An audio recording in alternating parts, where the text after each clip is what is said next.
आज आपण पाहूया मेंदूवडा। त्याच्यासाठी मी इथे मेंदूवड्याचं पीठ घेतले, पाण्याचा हात घेऊन वडे सोडलेले आहेत तेलात। तेल चांगलं गरम करून घ्या आणि गॅस मीडियम करा।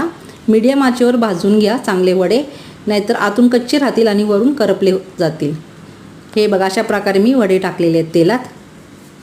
तुम्ही करा, तुम्हालाही आवडेल। मेंदूवडा आणि हिरवी चटणी केलेली आहे। चटणी खोबऱ्याची केलेली आहे। खोबरं, हिरवी मिरची, कोथिंबीर, लसूण, अद्रक याची चटणी करून मी त्याला तडका दिला होता।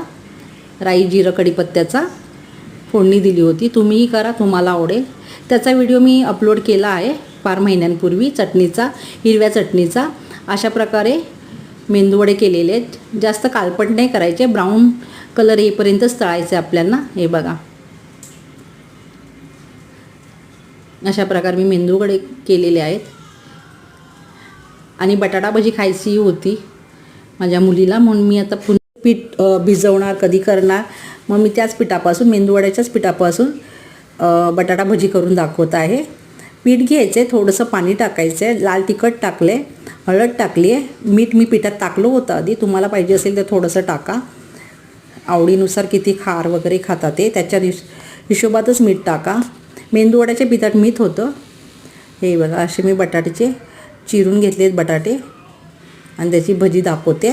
मेंदूवड्याच्या पिठापासूनच मेंदूवड्याच्याच पिठापासून भजी केलेली आहे। छान होते, कुरकुरीत होते, खायलाही छान लागते। लाल तिखट टाका, हळद टाका, पाहिजे असेल तर चिमूटभर मीठ टाका। मी तसं मेंदूवड्यात पिठात मीठ टाकलं होतं, मग मी ह्याच्यात मीठ टाकलेलं नाही आहे। त्या पिठापासून मी बटाटा भजी करत आहे। एक बटाटा कापून घेतला आहे आणि त्या पिठातून डुबून डीप करून तळत आहे। बटाटा घेतलेला आहे आणि त्याचे भजी करत आहे मी मेंदूवड्याच्या पिठापासून। हे बघा, छान होते, कुरकुरीत होते, खायलाही खूप छान लागली। तुम्ही करा, तुम्हालाही आवडेल।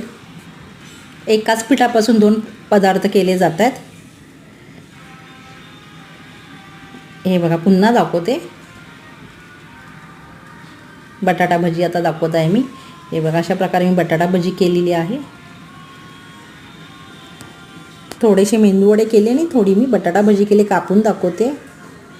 छान झालेली आहे, बटाटाही शिजलेला आहे, कुरकुरीत झालेली आहे, खायलाही खूप छान लागते। एकदा तुम्ही करून बघा। आजचा मेनू मेंदूवडा, बटाटा भजी आणि हिरवी चटणी। तुम्ही करा, तुम्हाला आवडेल।